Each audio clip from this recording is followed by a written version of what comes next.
को राखी बांधी नहीं। किससे बनवाई है ये राखी? हाय ईशाना। अरे चित्रिशा, कैसी हो?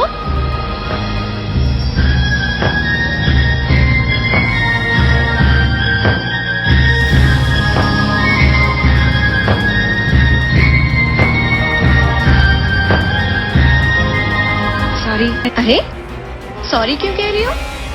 मुझे तो तुम्हारा शुक्रिया अदा करना चाहिए। आज राखी के दिन पर तुमने मेरे भैया की कलाई सूनी नहीं रहने दी।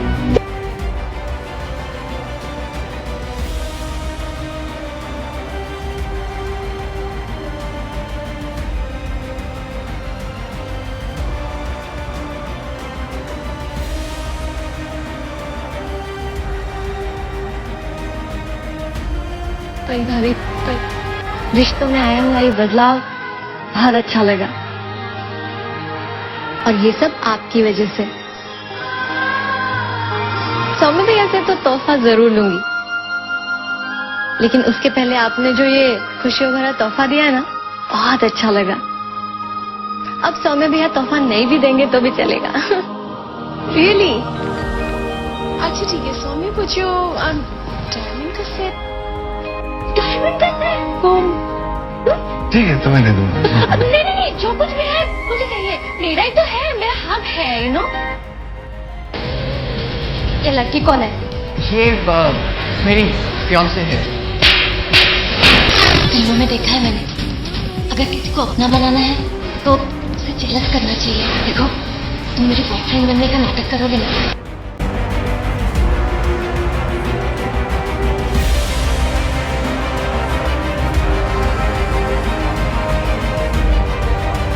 अभी मेरी फ्रेंड की बर्थडे पार्टी है, मैं कौन सा ड्रेस पहनूं?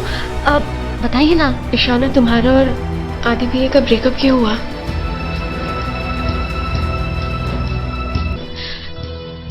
जो बात मैं खुद नहीं समझ पा रही,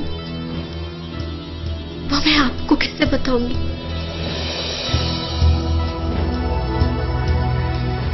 मेरे और आदित्य के बीच सब कुछ ठीक ठीक चल रहा था।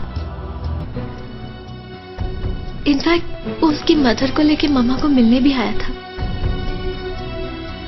पर न जाने क्यों मिले बिना ही चला गया।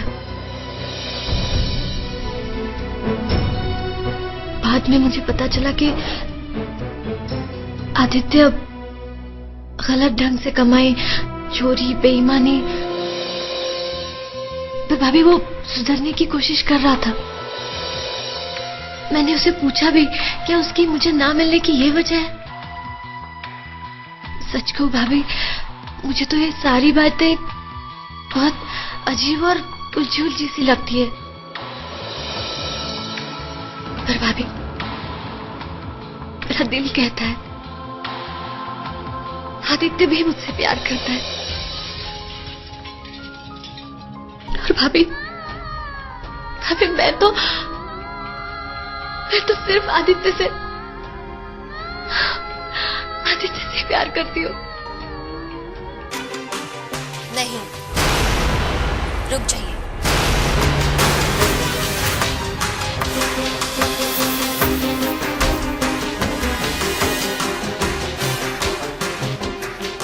आप मेरा कन्यादान नहीं करेंगे।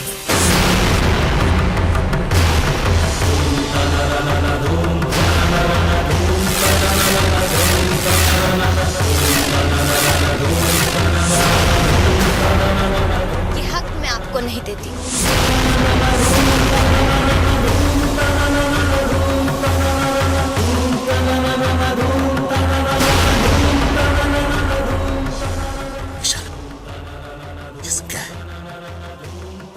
वही जो मुझे पहले ही कह देना चाहिए था। ईशाना, बेटा, कन्यादान तो माँ बाप ही करते हैं ना? हाँ, पर मैं अपने माँ बाप खो चुकी हूँ।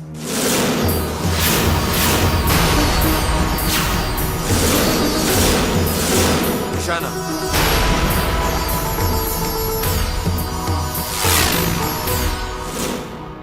ईशाना, ये तुम क्या बोल रही हो? ईशाना बेटे, माँ माँ बाप के जीते जी ऐसी अशुभ बातें नहीं करते। अगर आप मेरे माँ बाप की सच्चाई जान लेते तो आप मुझे इसे नहीं समझाते। ईशाना, बहुत हो गया। कब से तुम्हारी बकवास सुने जा रही हूँ मैं। मुझसे आप किसी और बात की उम्मीद भी मत रखिएगा। इनफ इज इनफ ईशाना, अब चुपचाप कन्यादान के लिए बैठो। मैं उनके हाथों मेरा कन्यादान कैसे होने दे सकती हूँ जिन्होंने मेरे पति को 25 साल तक अपने माँ बाप से दूर रखा।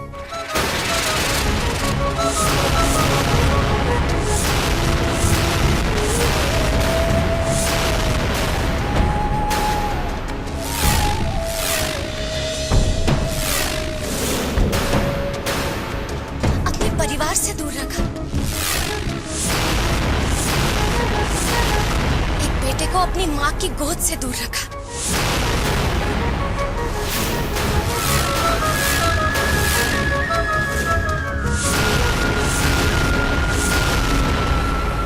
बेटा, ये तुम क्या कह रही हो? देखो ईशाना बेटा, तुम जो कुछ भी कह रही हो बहुत सोच समझ के बोलो।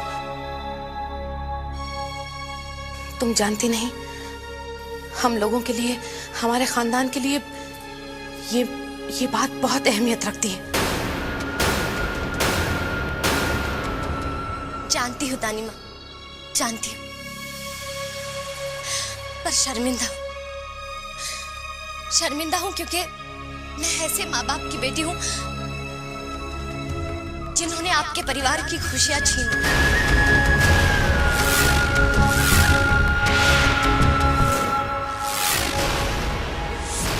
जिन्होंने आपके घर का चिराग छीन लिया और आपके घर में अंधेरा कर दिया।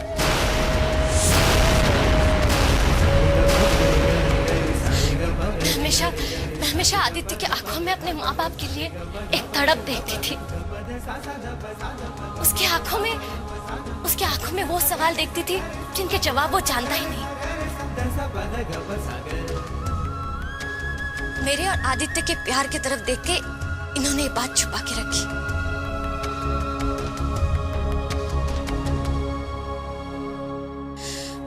अपने जुबान को ताला लगा दिया।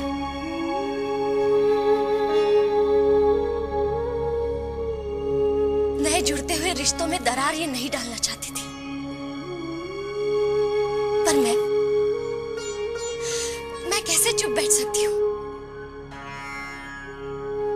पर माँ बाप का पाप सिर पे लिए मैं नहीं जी सकती।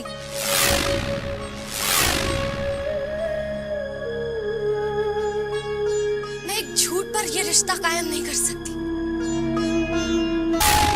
अब आप ही बताइए, मैं अपने माँ बाप को कन्यादान का हक कैसे दे दूं?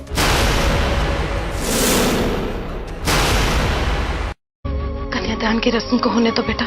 ठीक है, अगर आप लोग चाहते हैं कि कन्यादान की विधि पूरी हो तो कन्यादान जरूर होगा।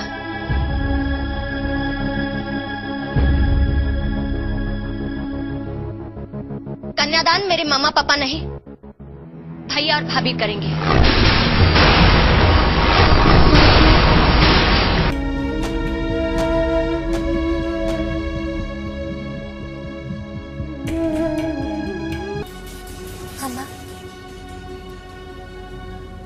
कुछ देर के लिए मैं आपको दिखाई नहीं दी, कुछ पल के लिए आपकी आंखों से ओझल हो गई, आपकी जान ही निकल गई। हाँ बेटा,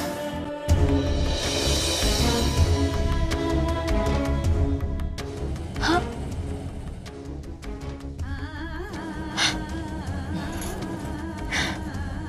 वो माय चाइल्ड।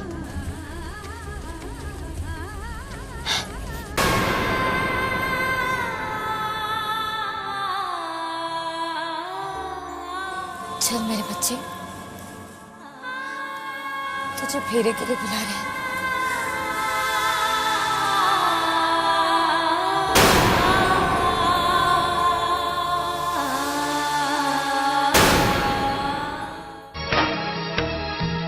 अपने परिवार वालों के लिए क्या अच्छा है मैं जानती हूँ। अच्छा, चलती हूँ। आदित्य परिभाभी को मिलने के लिए बेचैन हो रहे होंगे ना?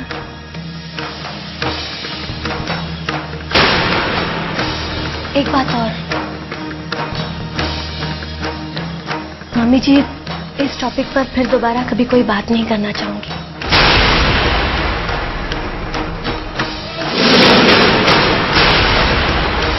हेलो हेलो, आप कौन बोल रही हैं? Sanjana here, who's that? जब आप लोगों को पता था कि संजना का और सौम्य भैया का रिश्ता खत्म नहीं हुआ है, तो क्यों आपने परिभाभी के साथ उनकी शादी कराई?